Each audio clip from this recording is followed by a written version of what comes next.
Today we are talking about the black swan. It's basically unpredictable. The market is totally crazy, okay? I think that there's a bear market and, algorithm trading and, other quant funds, institutions that using this data, knowing this already and waiting for a better enter opportunity. Those rallies, and I warned you a couple of times here, are just, let's say, bear market rallies.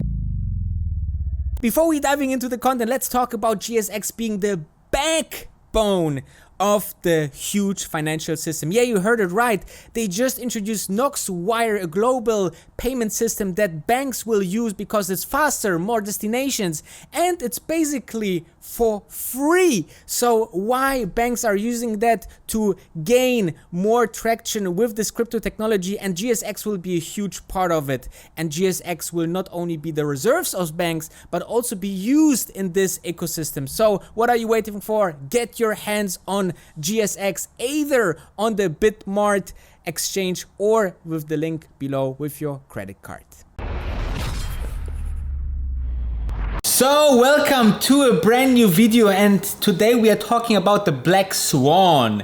And the black swan is something that is very mysterious, because there's a story about Napoleon Bonaparte, the big, let's say, emperor of France, that actually nobody believed that there is existing a black swan, okay? Because nobody in Europe have seen a black swan.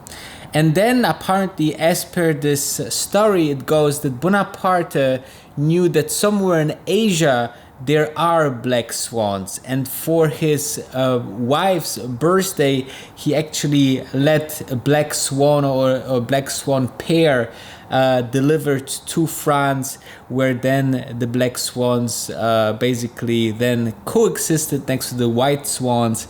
And this is the whole story, how actually the black swan spread it all around the world. But this is the story of the black swan, something that is never seen before, comes totally unexpected, and this is how it's actually defined. But before we diving into that, I need to talk about the market, because the market is totally crazy, okay? You have the Snap is going 60% up after earnings. Facebook 25% down, Amazon 20% up, Google 10% up. You have this crazy move, Tesla 10% down, right? With great numbers. The reason for this big moves is, for once, it's a bear market, and bear markets tend to go very violently in one or the other decisions once there's some informations out there. But secondly, there's the liquidity. As you can see on this graphic, the liquidity for currently the markets is so low as it was in 2020, when there was the market crash for the pandemic. Yes, it is so bad.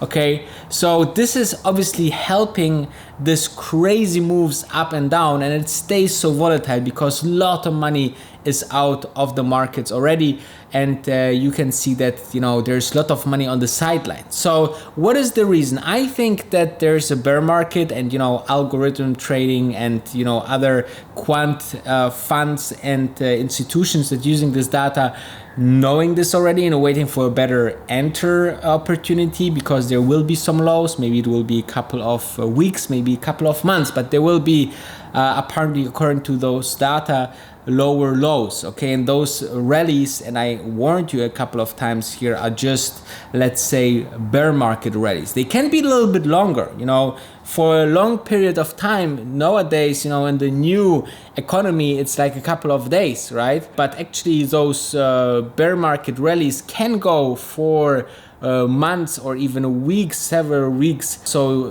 be careful out there, guys. It's not the time to play hero or dive deep into this market without knowing what's going on, okay? But what can actually happen when a black swan event is coming up, okay? It's so rare, but it's so impactful for the stock market that it's basically unpredictable, okay? So take, for example, the 2008 crisis. This was a perfect black swan event. Nobody saw it coming. It came overnight.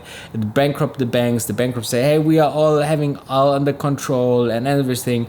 The Fed couldn't rescue, and the market crash. This was a real market crash, nothing comparable to March 2020, because the financial crisis went from 2007 until 2009 until we found a bottom. And guess what? There was obviously rallies during this time, okay? But in the end of the day, it was a huge dump of stocks over a long period of time. And this affected the whole economy, the world economy, everywhere in the world, okay? So there was a couple of things that I think was crucial.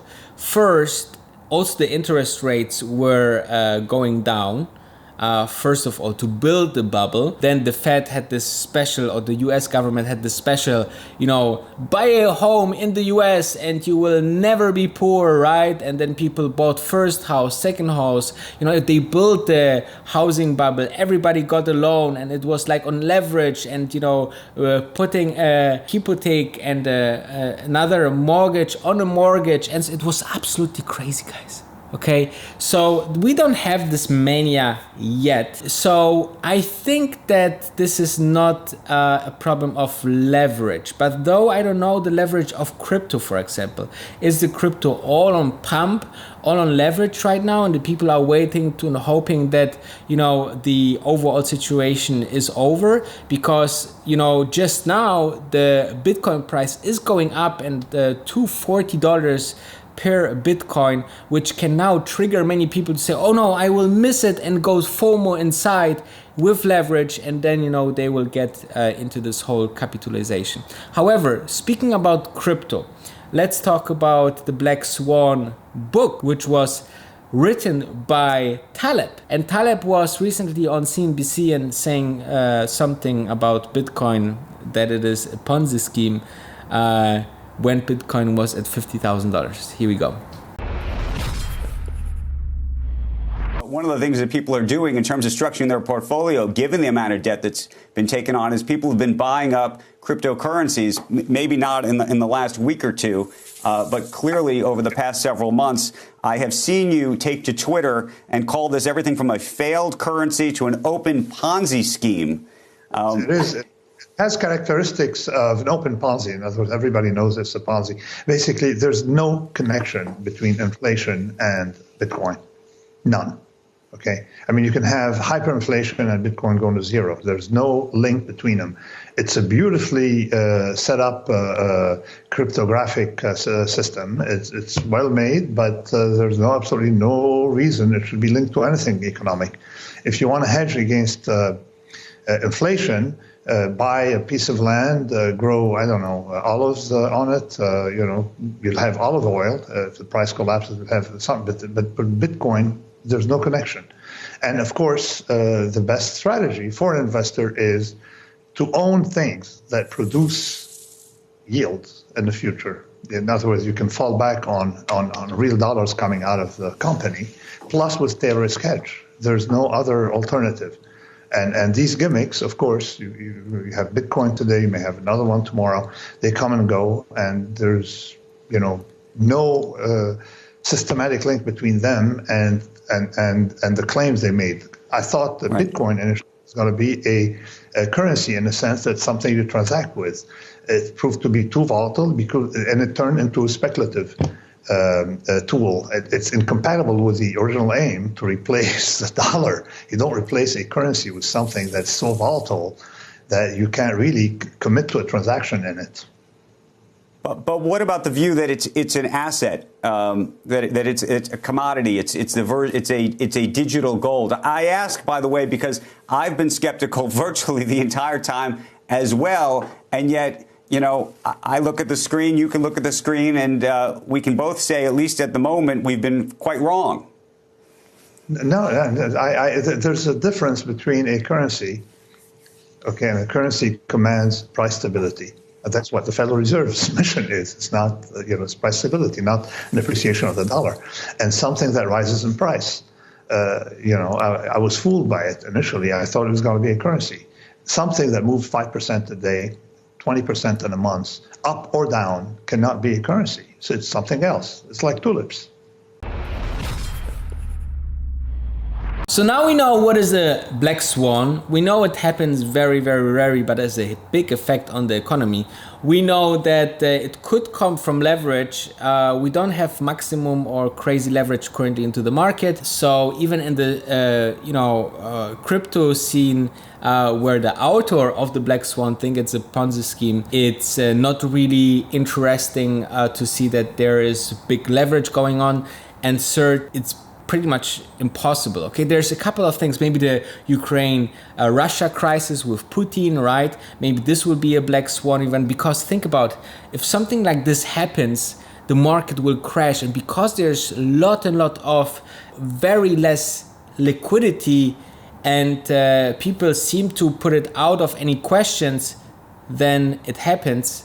And then the market crash with this poor liquidity, the stock market can go down 10, 20, 30% in one day, guys. This could be absolutely brutal if something like this happens, but it could happen and at any point of time. So I think that with such a move, you can basically be out of everything. If you have any leverage position in your portfolio, then this is not the time to hold them, because when something like this happens, there's nothing that can stop it. There's no stop loss or anything, because the market will open overnight, minus 30%, for example, and will close it as soon as possible. So you will not have like a minimum lose or something like that. It will be all gone. Okay, so it can happen. We don't know when it can happen. It doesn't look like it could happen currently into the market in terms of leverage, more of the less liquidity. And we have a couple of stuff that could cause something like that, like the geopolitical things, or something else like maybe a totally different disaster. Maybe the Fed is brewing a recession / black swan, but we never know, right? We will only know when it happens. And afterwards we can say, okay, this was a black swan, this was a black swan, the dot-com bubble was a black swan, but nothing that we can predict before. What we can say, it happens when the market thinks it cannot happen, and then the big crashes on the stock market and the crypto markets and everything will happen. We have definitely so much more characteristic on the financial markets that you can see that there is so much going on that it's impossible to be all deep dive in all those different asset classes and see where those big bubbles are, where those bad things are brewing. It's very basically impossible, but definitely something that you should watch out. So now you know what to look for and what be in terms of risk management, what you could do. So I think that you like this video. If yes, make sure to smash the like button, subscribe, ring the bell, and see you tomorrow.